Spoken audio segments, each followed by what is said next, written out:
You know you have to create a budget, spend less than you make, save for an emergency, avoid debt, and many other things that will benefit you financially. But why are we not doing all those things consistently? In this video, we'll explore how behavior is more important than what you know. And as a bonus, I'll give you 3 tips that help me with my finances. Hi, my name is Naz and welcome to the In the Black channel.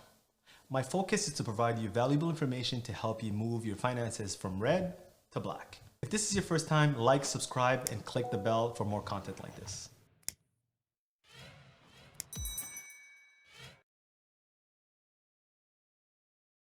Let's start with a story that impressed me regarding a janitor / gas station attendant that made $8 million investing in dividend stocks. Ronald Reed invested in blue chip companies that shared their profits with shareholders like JM Smuckers, CVS, and Johnson & Johnson. His strategy was to hold them long term. And with the power of time, compound interest, he achieved amazing results. Here's an article by CNBC about Ronald Reed. The title is, "A Janitor Secretly Amasses $8 million Fortune and Left Most of it to his hospital." And I love the first sentence they put in here. You don't need to earn a massive paycheck to become a millionaire. Yes, making more money helps. So it helps you obviously save a little bit more. But I mean, what he did with essentially working 2 jobs, I presume here, as the gas station attendant and the janitor, he consistently invested his money by living frugally and came up with amazing results and let the time do most of the work and compound interest. On the other hand, you have Warren Sapp. Warren Sapp played 13 years in the NFL and made roughly $75 million. However, in 2012, he filed for bankruptcy and declared he only had $800 in his savings account. When you look at Warren Sapp, like again, another article here from Sportcasting, Warren Sapp made $75 million in the NFL, but his expensive taste cost him everything. So that kind of gives you exactly kind of what happened here.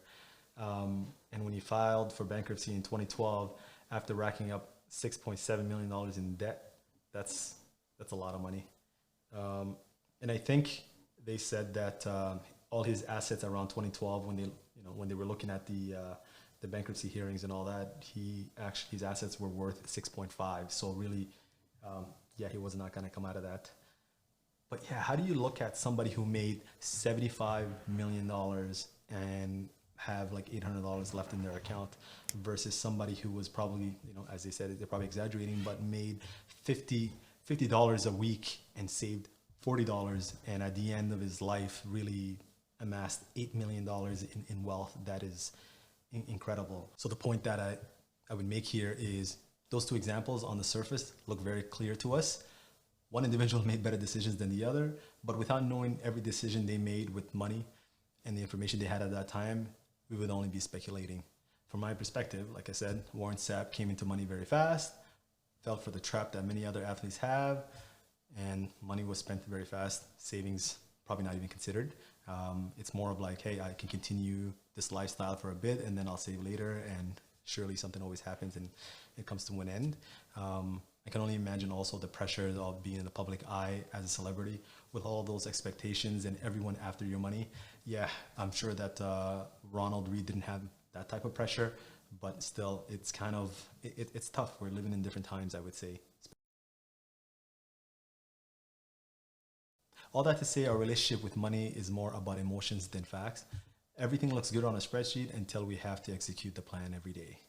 Does this mean that we should give up? No. However, we should recognize what behaviors are leading us in the wrong direction and avoid them. Here are 3 tips that have helped me.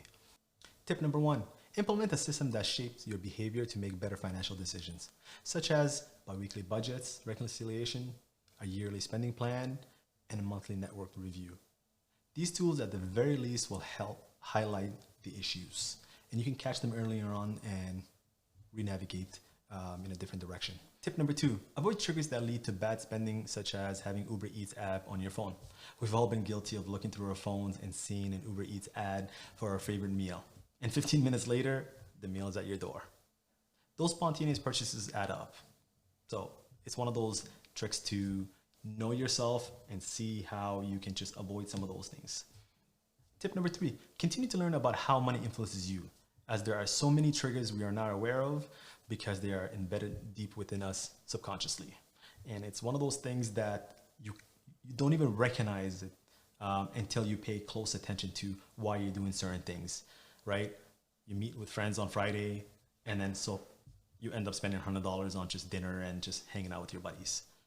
So it's one of those things that just to pay attention to those type of behaviors. Once we recognize those, only then we can get back in the black and remain there. If this video brought you some value, like, subscribe, and hit the notification bell for more content like this. Also, comment below on some of your spending triggers or share feedback on how we can improve our videos. This is Naz, and I'll see you on the next one.